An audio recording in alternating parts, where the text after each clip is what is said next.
Boa noite, torcedor vascaíno. O título do vídeo, como vocês podem ter visto, é São Januário reformado cada vez mais distante. Vem aqui comigo agora que eu vou te explicar o porquê. Por que que São Januário está cada vez mais distante de sua reforma?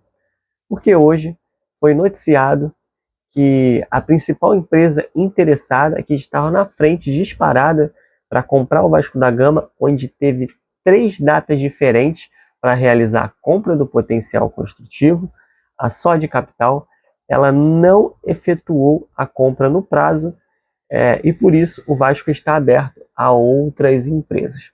O que isso significa e o que isso impacta no ano do Vasco em relação a estádio, mandos de campo. Vamos lá, primeiramente, o Vasco planejava, assim como já combinou com o Botafogo, de 2026 estar jogando 30 partidas, mais ou menos, no Newton Santos, que é a casa do Botafogo. E por esse motivo, São Januário estaria, obviamente, sendo reformado. E essas obras estariam previstas para início, tá? Para início logo no primeiro trimestre de 2026, ou seja, até março essas obras deveriam começar. Como já explicado, deveriam, porque elas não irão começar, e ao meu ver, ao meu entendimento de futebol, ao meu entendimento de como funciona o Vasco da Gama, no meu entendimento de como as coisas andam, principalmente nesses trâmites envolvendo reformas de estádio, construção de estádio, torcedor, isso não vai acontecer esse ano. Isso não vai acontecer esse ano.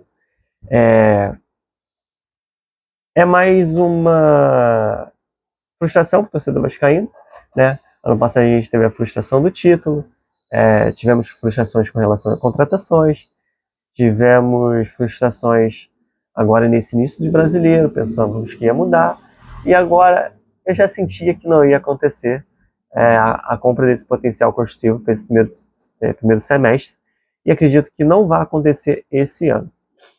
Então, não vou me alongar. A principal informação do dia de hoje é essa. E agora o Vasco, obviamente, busca outras empresas para comprar o potencial construtivo. E muitas pessoas não sabem o que é esse potencial construtivo. Nada mais é do que o governo aqui do estado, do Rio de Janeiro, na verdade, o município aqui, ele não pode botar dinheiro diretamente em clubes. Então foi por isso que foi aprovado na Câmara o quê?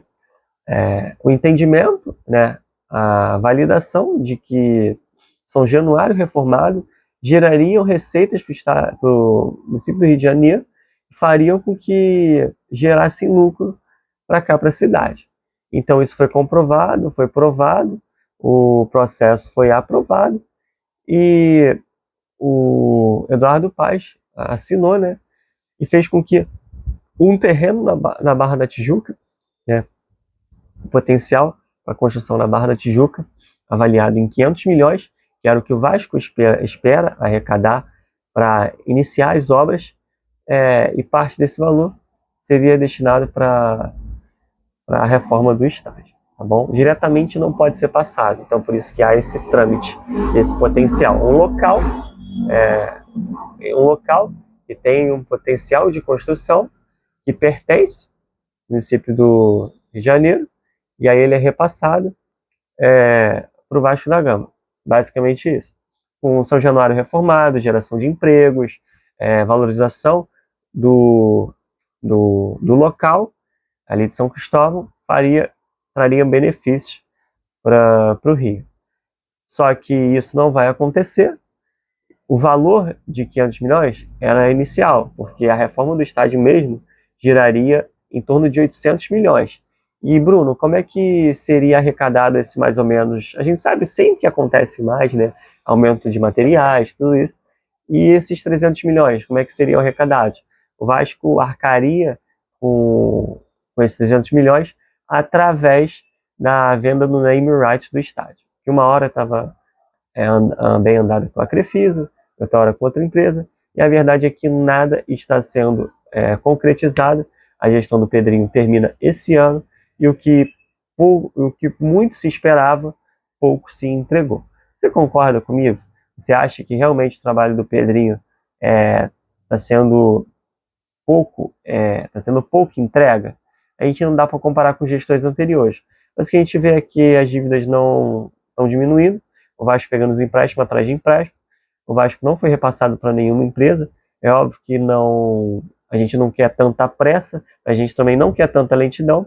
O Vasco não sobrevive durante os próximos anos sem o aporte financeiro de um capital privado, e por isso que eu acho que o trabalho, não vou dizer que está tão ruim quanto a 777, porque foi uma safadeza que fizeram, mas também está longe de ser o que a gente esperava, dentro e fora de campo. Se você curtiu o conteúdo, me siga, compartilha com seus amigos mais próximos, ativa o sininho para estar sempre por dentro aqui e valeu! O Lugar de Vascaíno é aqui.